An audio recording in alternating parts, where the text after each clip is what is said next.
Syria में अपने सिफारतखाने पर हुए इजरायली हमले के जवाब में ईरान की जवाबी कार्रवाई की खबरों के बीच अमेरिकी खारजा सेक्रेटरी एंटनी ब्लिंकन ने मिडिल ईस्ट में बढ़ती कशीदगी को रोकने के लिए अपने तुर्की, चीनी और सऊदी हममनसबों से बात की है।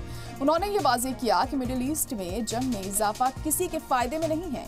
अमेरिकी महकमा खारजा के तर्जुमान मैथ्यू मिलर ने कहा कि वाशिंगटन इलाके में बढ़ती कशीदगी के जोखिम को लेकर फिक्रमंद हैं। खासतौर पर ईरान की तरफ से दी गई धमकियों के बाद हालात और कशीदा होने का खदशा है।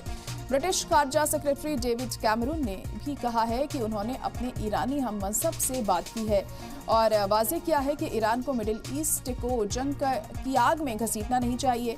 उन्होंने कहा कि ईरान को जवाबी हमले की जो जगह कशीदगी को और कम करने पर काम करना चाहिए। वहीं खबर यह भी है कि ईरान की धमकियों के बाद इजरायली वजीर दिफा योव गैलेंट ने अमेरिकी दिफाई सेक्रेटरी लॉयड ऑस्टिन को फोन करके ईरान के हमले के खदशे को लेकर चर्चा की। इससे पहले सीरिया में ईरानी सिफारतखाने पर जारहाना हवाई हमले के मद्देनजर ईरान की तरफ से जवाबी कार्रवाई करने की कसम खाने के बाद अमेरिकी सदर जो बाइडेन ने इजरायल के लिए अपने देश की हिफाजत करने पर जोर दिया। तो मिडिल ईस्ट में लगातार हालात बद से बदतर होते जा रहे हैं। कशीदगी जो है मिडिल ईस्ट में वो बढ़ती जा रही है। इसको लेकर आने वाले दिनों में कयास लगाए जा रहे हैं कि आखिर क्या कुछ आने वाले दिनों में हो सकता है। और ऐसे में लगातार जो अरबिक ममालिक हैं वो भी कोशिश कर रहे हैं कि जो अभी स्थिति बनी हुई है उसे किस तरीके से काबू में किया जाए। और इस वक्त हमारे साथ मेजर डॉक्टर मोहम्मद अली शाह जुड़ चुके हैं जो कि इंटरनेशनल अफेयर एक्सपर्ट हैं। बहुत खैर मकदम है आपका मोहम्मद अली शाह जी हमारे खास प्रोग्राम में। सबसे पहले आपसे ही जानना चाहेंगे, देखिए मिडिल ईस्ट में लगातार कशीदगी है, बढ़ती चली जा रही है। एक तरफ जहां हम देख रहे थे कि कोशिशें की जा रही हैं जंगबंदी की जाए, हालात बेहतर किए जाएं, बल्कि उसके उलट हम चीज़ें देख रहे हैं यहाँ पर। इसे किस तरह से समझा जाए? ठीक होने की जगह और ख़राब हो रहा है सब। जी हाँ, हम लोग तो उम्मीद कर रहे थे कि ईद से पहले, बल्कि रमजान से पहले, कि कुछ हल निकले इजराइल और फिलिस्तीन के युद्ध का। लेकिन कुछ इजराइल और हमास के युद्ध का अगर मैं कहूंगा तो, लेकिन कुछ निकल कर नहीं आया। अभी जब ईरान के को पर्सनली इनको फर्क पड़ा है, जब सीरिया में ईरान कंसुलेट पे एक अटैक हुआ जहां पर 7 ईरानी जो के फौजी थे, 2 तो टॉप जनरल थे और 6 सीरियन थे, जब ये मारे गए तो ईरान के टॉप सुप्रीमो अयतुल्लाह खमीनी ने बोला है कि हम तो इजराइल पे हमला करेंगे और बिल्कुल करेंगे। उन्होंने ऐसा बोला है और हमें कोई नहीं रोक सकता है।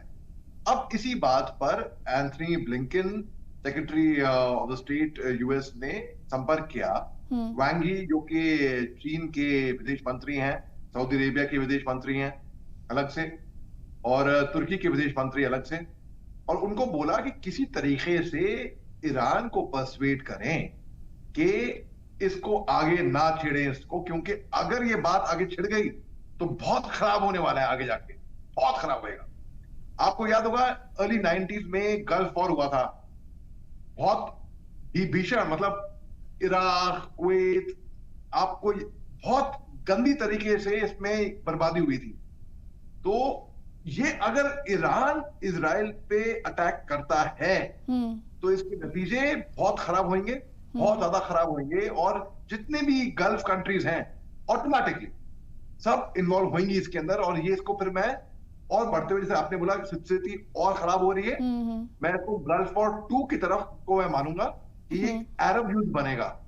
और जैसे कि लोग बात करते हैं क्या, क्योंकि रूस और यूक्रेन के हालात देख लीजिए आप चीन और ताइवान के हालात देख लीजिए, आप ईरान और अमेरिका के हालात देख लीजिए, आप इजराइल और गाजा के देख लीजिए हालात। तो आप क्या ये विश्व युद्ध की तरफ हम बढ़ रहे हैं? कई लोग कहेंगे कि नहीं बढ़ रहे।